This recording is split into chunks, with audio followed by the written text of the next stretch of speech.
আসলতে সকলোৱে কনফিউজ হৈ আছে যে YBY এইটো এপছটো আপোনালোকৰ ৰিয়েল না আপোনালোকৰ ফেক। সব হেনকল সকলোৱে কনফিউজ আছে এইটো YBY এইটো ৰিয়েল না ফেক সেইটো কেনেকৈ জানিব।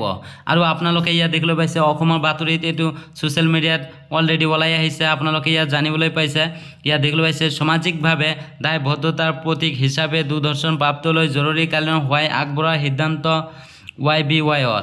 ইয়াত আপোনালোকৰ যেহেতু অসম নিউজত এইটো আহি পৰিছে, আপোনালোকে ইয়াত দেখিবলৈ পাইছে অসম ইয়াতে ওলাই আহিছে। ইয়াত দেখিবলৈ পাইছে আপোনালোকৰ যিসকলে গৰীব বা যিকোনো বানপানীৰ সময়ত যেটো আপোনালোকৰ অসুবিধা হৈছে তাৰ কাৰণে এই এপছটো ওলাই আহিছে। যিসকলে এইটো আপোনালোকে ৰেজিষ্ট্ৰেশ্যন কৰিব, ৰেজিষ্ট্ৰেশ্যন কৰাৰ পিছত আপোনালোকে 6000 টকা এটা ইনভেষ্ট কৰিব লাগিব।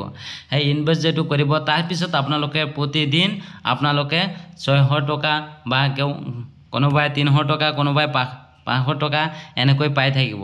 সব হেনকল আৰু কি কৈছে ভিডিঅ'টো সম্পূৰ্ণ চাই থাকক, মই আপোনালোকক শুনাই দি আছো। ইয়াত দেখিবলৈ পাইছে আপোনালোকে ইয়াত দেখিবলৈ পাইছে সামাজিক দায়বদ্ধতাৰ প্ৰতীক। ইয়াত কি কৈছে মুখ্যমন্ত্ৰী বান সাহায্য পুঁজিবলৈ 1 কোটি টকা অনুদান আগবঢ়োৱাৰ সিদ্ধান্ত লৈছে কোম্পানীটোৱে। ইয়াত দেখিবলৈ পাইছে YBY এই কোম্পানীটোৱে 1 কোটি টকা অনুদান আগবঢ়াব সিদ্ধান্ত লৈছে কোম্পানীটোৱে।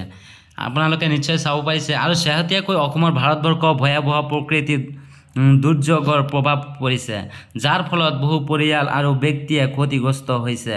এনে সময়ত সংগঠিত আৰু পাৰস্পৰিক ক্ষতিগ্ৰস্ত লোকসকলক সহায় কৰিবলৈ জৰুৰীভাৱে প্ৰয়োজনীয় সামগ্ৰী ক্ৰয় কৰিবলৈ, স্থায়ী আশ্ৰয় আৰু জীৱন যাপনৰ সহায় আগবঢ়াবলৈ আৰু দুৰ্যোগৰ পিছত পুনৰুদ্ধাৰ সহায় কৰিবলৈ এক দাতব্য ধন সংগ্ৰহ অনুষ্ঠান আৰম্ভ কৰাৰ সিদ্ধান্ত লৈছে। প্ৰচেষ্টা কৰিবলৈ ব্যৱহাৰ কৰিব বিভিন্ন গোট আৰু সোশ্যাল মিডিয়াত YBY যে সম্প্ৰচাৰ আৰু প্ৰকাশ কৰে অসমৰ বান পৰিস্থিতি অতি দুখজনক। এনে সংকটৰ সময়ত সকলো ক্ষতিগ্ৰস্ত লোক আৰু বন্যপ্ৰাণীক সহায় প্ৰয়োজন, তেওঁলোকে আৰু বিভিন্ন মাধ্যমৰ জৰিয়তে সকলোকে সহযোগিতা কৰিবলৈ আহ্বান জনাইছে। সব হেনকল নিশ্চয় আপোনালোকে ভালকৈ আপোনালোকে এইটো পঢ়ি চাব পাৰে যে ইয়াত কি কৈছে আপোনালোকে সকলোকে এটা অনুদান দিছে। এই অনুদানটো হৈছে আপোনালোকে YB এপ এইটো ইনষ্টল কৰি আপোনালোকৰ যেটো ৰেজিষ্ট্ৰেশ্যন আছে ৰেজিষ্ট্ৰেশ্যনটো কৰি আপোনালোকে এই YB এপটো আপোনালোকৰ 6000 টকা এটা ইনভেষ্ট কৰিব লাগিব।